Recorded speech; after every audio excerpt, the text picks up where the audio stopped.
Question number 4 तक यहाँ तक कंप्लीट हो गया है अपना। ठीक है, अब क्वेश्चन नंबर 5 देखो, 5वां प्रश्न है।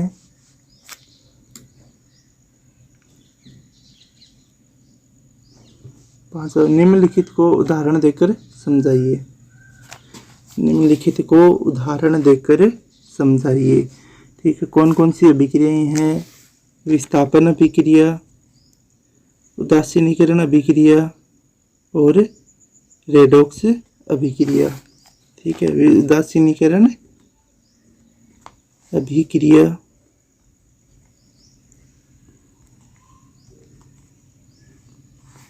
रेडॉक्स अभिक्रिया,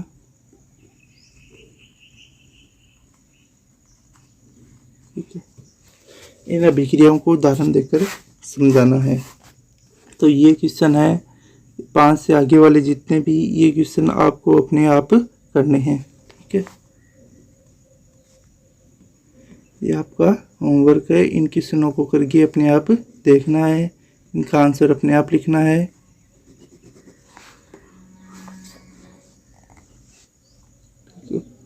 कौन सी अभिक्रिया है? विस्थापन अभिक्रिया, और ये है उदासीनीकरण अभिक्रिया, और ये है रेडॉक्स अभिक्रिया। तो इनको उदाहरण देकर समझाना है। विस्थापन अभिक्रिया है वह रासायनिक अभिक्रिया जिसके अंदर एक पदार्थ एक परमाणु या परमाणु समूह है दूसरे परमाणु अभिकारक में उपस्थित परमाणु या परमाणु समूह से विस्थापित हो जाता है, और इसका एक उदाहरण लिखना है। इसी उदासीनीकरण अभिक्रिया की परिभाषा लिखनी है और उदाहरण लिखना है। रेडॉक्स अभिक्रिया की परिभाषा और उदाहरण। तो ये आप तीनों क्वेश्चन है, ये 5 क्वेश्चन है, अपने आप करना आपको। 6वां प्रश्न देखो, 2mg + O2, आगे क्वेश्चन मार्क दे रखा है। ठीक है, पूछा गया है उपरोक्त अभिक्रिया को पूर्ण करके इसका प्रकार बताइए। यानी इस अभिक्रिया में आगे जो क्वेश्चन मार्क है यहाँ पर उत्पाद है वो क्या आएगा, उस उत्पाद का नाम उत्पाद का लिखना है। उत्पाद लिखने के बाद में इस अभिक्रिया का प्रकार बताना है कि ये कौन से प्रकार की रासायनिक अभिक्रिया है। इस रासायनिक अभिक्रिया का नाम लिखना है। ठीक है, तो ये क्वेश्चन नंबर 6 हो गया। क्वेश्चन नंबर 7 देखो क्या है। अभिक्रिया CuO copper oxide plus hydrogen, ये बनता है कॉपर प्लस जल H2O। तो ये अभिक्रिया दे रखी है। ठीक है, में किस पदार्थ का ऑक्सीकरण एवं किस पदार्थ का अपचयन हो रहा है। यानी इस अभिक्रिया में हमें ये बताना है कि इन दोनों में से, ये अभिकारक है ना, इन दोनों में से कौन से पदार्थ का ऑक्सीकरण हो रहा है और कौन से का अपचयन हो रहा है। तो इन दोनों में ऑक्सीकरण और अपचयन है, उनको पहचानना है। इस प्रकार की अभिक्रिया का एक उदाहरण लिखिए, और इस अभिक्रिया के अलावा ऐसा ही एक और अन्य उदाहरण लिखना है जो इस प्रकार की अभिक्रिया का हो। ठीक है, तो ये रेडॉक्स अभिक्रिया है क्योंकि ऑक्सीकरण और अपचयन दोनों साथ साथ चल रहे हैं, तो इसका एक उदाहरण भी लिखना है। Question number 8,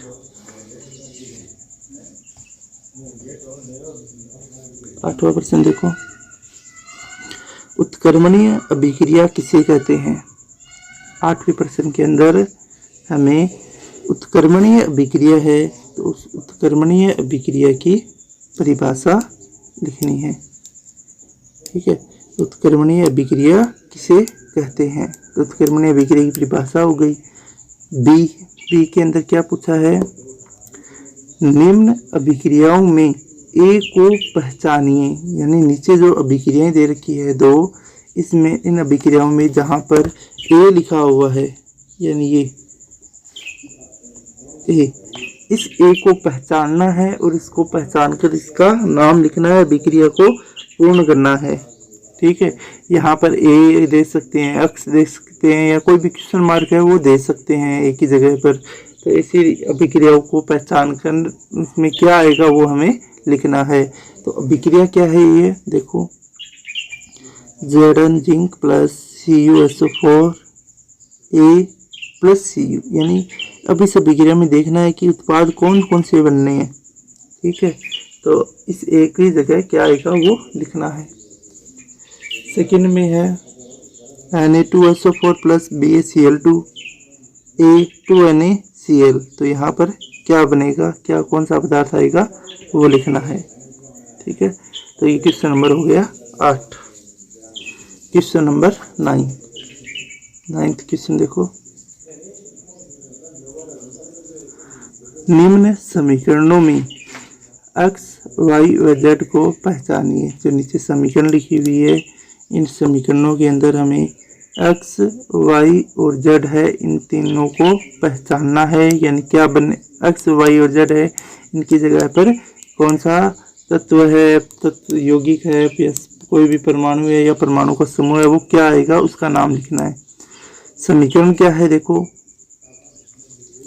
Ca plus CO2, Ca plus CO2, ऊपर लिखा है नमी, हरा पदार्थ बनता है अक्ष, यानी इस अक्ष को पहचानना है हमें। यहाँ पर हरा पदार्थ कौन सा बनेगा, इन दोनों का अभिक्रिया कराएंगे तो कौन सा पदार्थ बनेगा, उस पदार्थ का हमें नाम लिखना है। ठीक है, क्वेश्चन नंबर 2 क्या है, Ag प्लस y, ये यहाँ पर y दे रखा है, Ag प्लस y, वायु काला पदार्थ बनता है, उस काले पदार्थ का नाम क्या है, Ag2S, Ag2S। ठीक है, तो यहाँ पर कौन सा पदार्थ आएगा वो बताना है। क्वेश्चन नंबर 3, तीसरा क्वेश्चन क्या है देखो,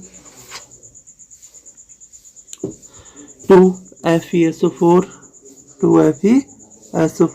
गर्म करते हैं तो Fe2O3 plus SO3 plus Z, यानी यहाँ पर कौन सा पदार्थ आएगा वो बताना है। ठीक है,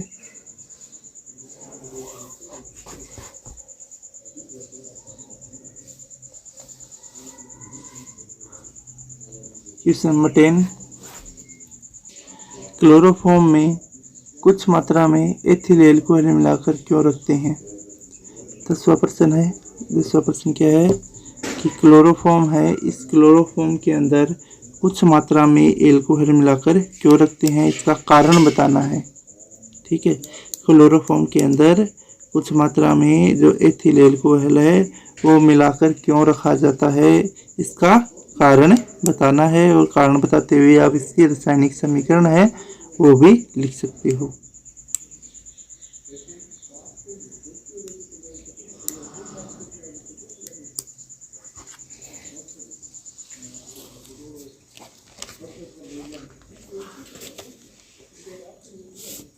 क्वेश्चन नंबर 11 देखो, 11वां क्वेश्चन क्या है,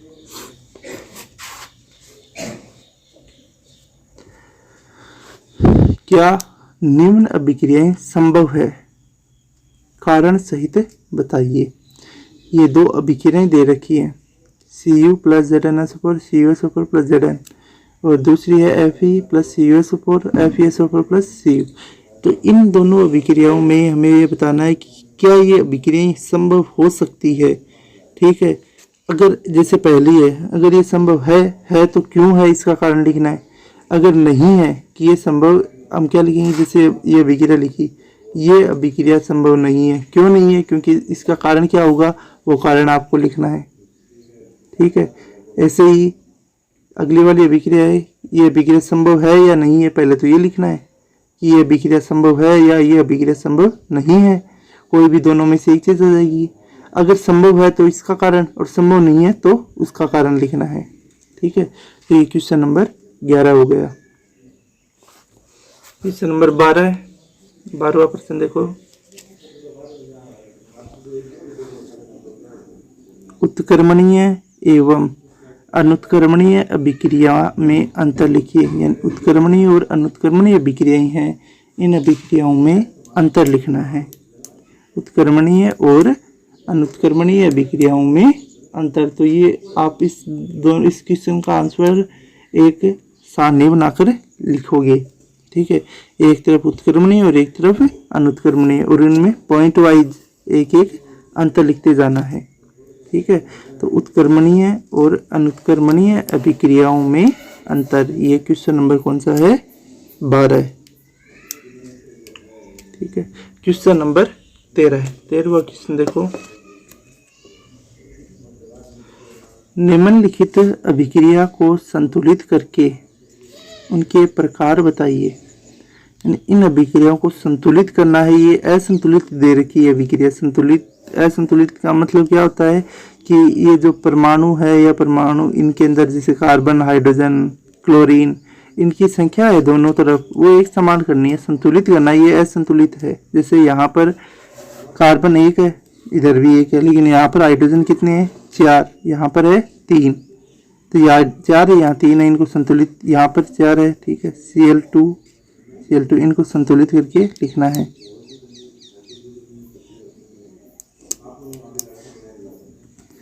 दूसरा है Na plus Cl2 NaCl, H2SO4 plus NaOH, Na2SO4 plus H2O, BaOH2 plus HBr, BaBr2 plus H2O,